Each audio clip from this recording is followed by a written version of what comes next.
Баарыңарга салам, кандайсыңар достор? Бүгүн 26 март 2026 жыл. Жөжөлөргө 21 күн болду. Эң биринчи жөжө чыккан жөжөлөргө. Андан кийин арасында 17 күндүктөр бар, 18, 13, анан 7 күндүктөр бар. 7 күндүктөр бүтүп кетет, майда барат жүрбөй. Аларды алып кетет. Калган моолар үйүргө быйылкы. Биякта Пушкинский менен Австралорп көк. Караларын бүт сатып ийгем.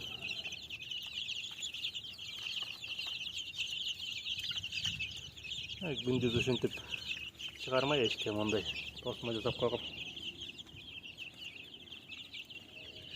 Үстүн көлөк болсун деп мындай үстүн жаап койгом анан. Моо менен де моо жерин жабам. Эртеден кечке болду ушул жерден. Кечкисинбир өздөрү үйүлүп калышат бурч-бурчтарга, сегиздерди. Ошондо алып кирбей, бир 5-10 мүнөтүм кетет ташымай. Дагы бир парода издештиргем, таппай койдум аны. Билифелдер деген. Эки жылы Кудай буюрса, же чыгып калса быйыл деле. Үмүт үзбөй элем да дагы деле.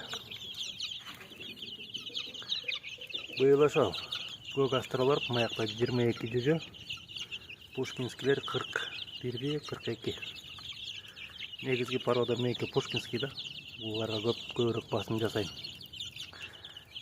Себептегенде мага жагат, анан эң биринчи породам ушул болчу. Ушундан анан өзүм көнүп калгам да. Көбү сурайт кайсы порода жакшы деп. Бардыгы эле порода жакшы, эт жумуртка багытындагы. Адамга эмне керек? Жумуртка болуш керек тооктон, анан эт болуш керек. Анын канаттары менен тырмактарын эч ким жебейт. Жумуртка багытында десеңер, лигорн бар. Жумуртка эт багытында десеңер, мага окшоп Пушкинский, Австралорп, жанагы дагы башкалар багат, кимден Кучинский деген бар, Адлер деген бар. Маран,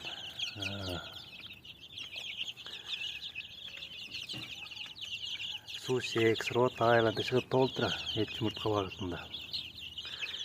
Мен таза кандууда издегенде ушул экөө эле чыккан. Калгандарыныкынан линиялар жаккан эмес, Адлерде издегем, анан жакшылар чыкпай калган, анан кымбат болуп калган. Анан бир-экилеп багам деп ошо менен ушул экөөмө токтолгом да. Силер кааласаңар эми андай эле канатына, жүндөрүнө өңнө десеңер, сары, кызыл, кара, күрөң, ак, кара ишыл эле түрү бар. Кааласаңар жумурткасын өңүнө чейин тандасаңар болот. Пародан. Ошон үчүн ар жак бер жакты караштырып алгыла да пародан. Жөн эле меникин көрүп алды, сеники сонун экен, анан тигиники сонун экен дебей. Меники албетте сонун, мен бакканым өзүмө жагып. Көзүңөргө да сонун көрүнө берет да. Айланаңарда деле бар, жакшы пародалар. Миңдеп баккандар бар. Айланаңардан карасаңар жакшылап.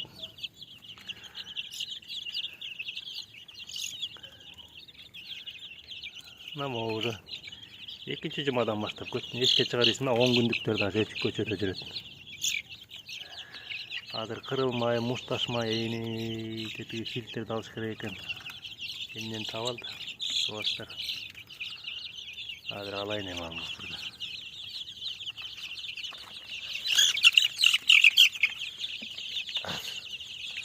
Он таап да фильтр.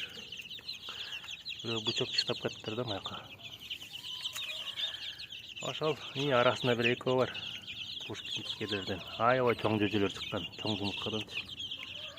Буттарына түшүп кетти. Мол.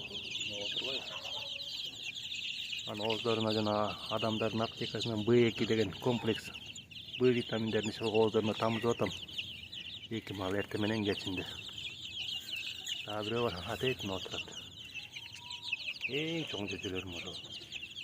Страусту жана мо.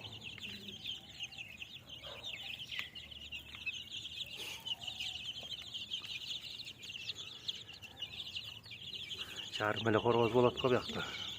Кийин короз алам дегендер болсо айткыла каныңарды жаңыртканга үйүрлөрүңөрдөн. Булар дагы оңдойт. Эгер жанагы жайдар тоокторуңардын канын неме жөжөлөрүнө жакшы жөжө чыгарып берет корооздору. Анан кийин калгандары стандартка туура келбей алгандар да болот. Аларды болсо шорпо 5 бармакка сонунда булар. Жөжөлөр да 3,5-4 айында. Анан кандай жем менен багасың деп атканда мондай стартовый жем башталган. Атайын жөжөлөрдүкү. Анан кичине суусуна витамин кошуп берем, чиктоник сыяктуу. Анан 1,5 айга чейин берем да, бул башталгычты стартовый. Анан өскөнгө растовый. Ал 1,5 айдан 3,5 айына чейин берем. Ал булчуңдардын жана чоңоюшуна өзлөрүнө жакшы да, бат чоңойтат ал. Анан 3,5 айда несушканын эле жемин жумурткага даярдамай да. Корооздорду болсо өзүнчө бакмай. Аларды мо 1 айдан кийин уже бөлөм. Мо пушкинскилер эрте жетилет. Ал тоокторду уурата баштайт да. Ошол азыр дагы чоңдорду көрсөтөйүн. Да инкубатордон бүгүн жөжөлөр чыгып атат.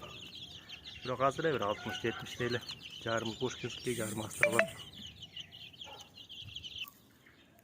Бул жана пушкинскилердин ата энеси. Биякта 8 тоок, 1 короз. Орустардын породасы эт жумуртка багытында. Жылына 250-270 жумуртка берет. Тооктор деле 2,5-3 килограммга чейин экен. Короз болсо почти 4 килограмм, 3,900. Жумурткасы апа-бакай.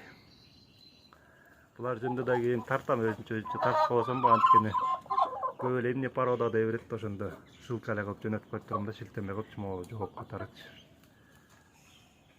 Булар болсо астролоттор. Мына корозум көлдөн издеп келген атайын. Баары эле жакшы маякта бир эле тоок баягыда кырылдап атканда, аны эритромицин деген дары менен айык бир сыра профилактика кылгам. Жакшы эле болгон, анан кайра эле көтөрүлүп калды. Көтөргөндөн кийин кайра тилазин деген укол сайдым, антибиотик экен. Анда да айыкпай койду. Могу тоок.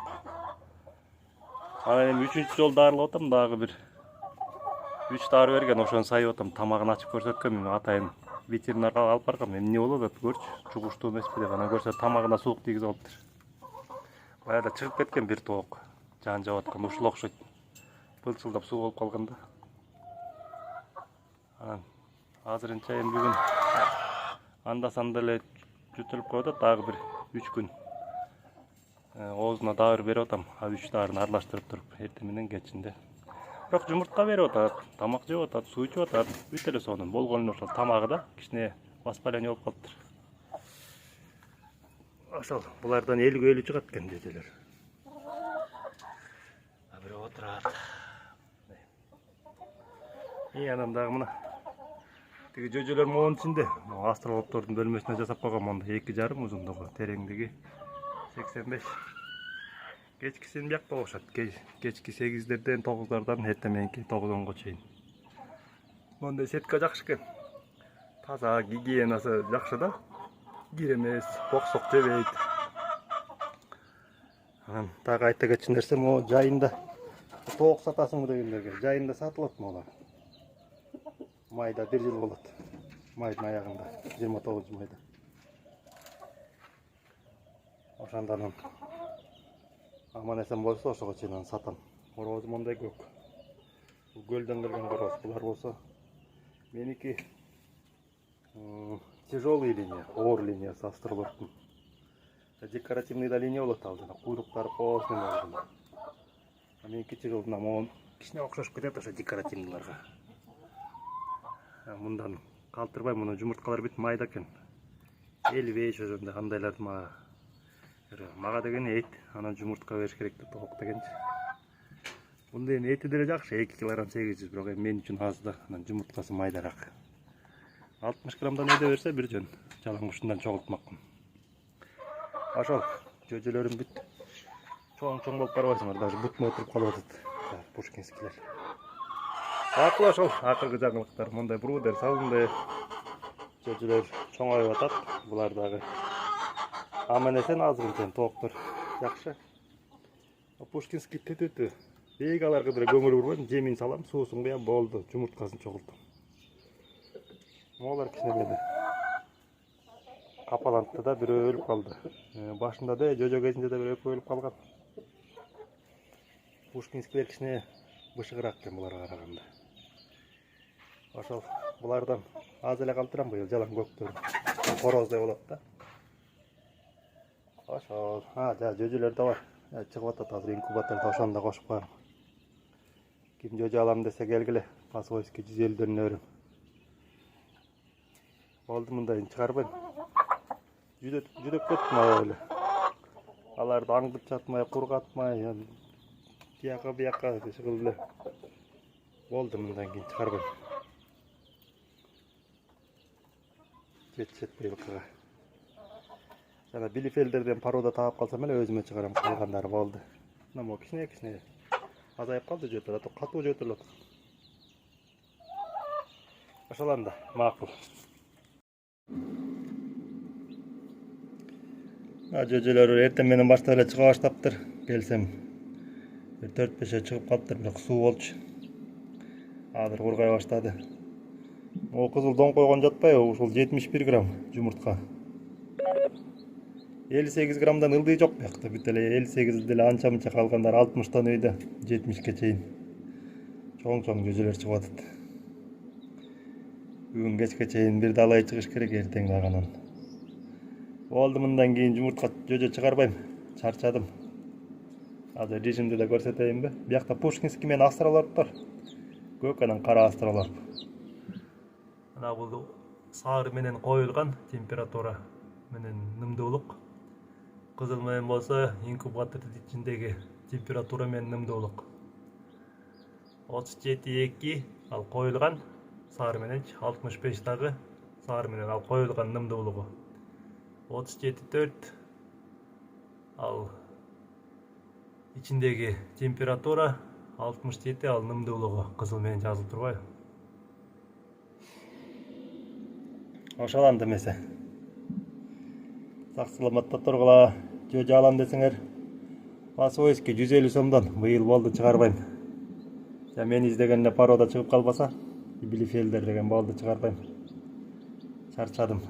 Түйшүк азабы деле көп экен мунун. Биякта деле аз эле, жарымы Пушкинский, жарымы Австралорп бирөө. 50-60 эле жожо чыгат го. Австралорптор көк кара аралаш. Жумуртканын салмактары бүт эле 58-70ке чейинкилер да. Макул анда, жакшы тургула.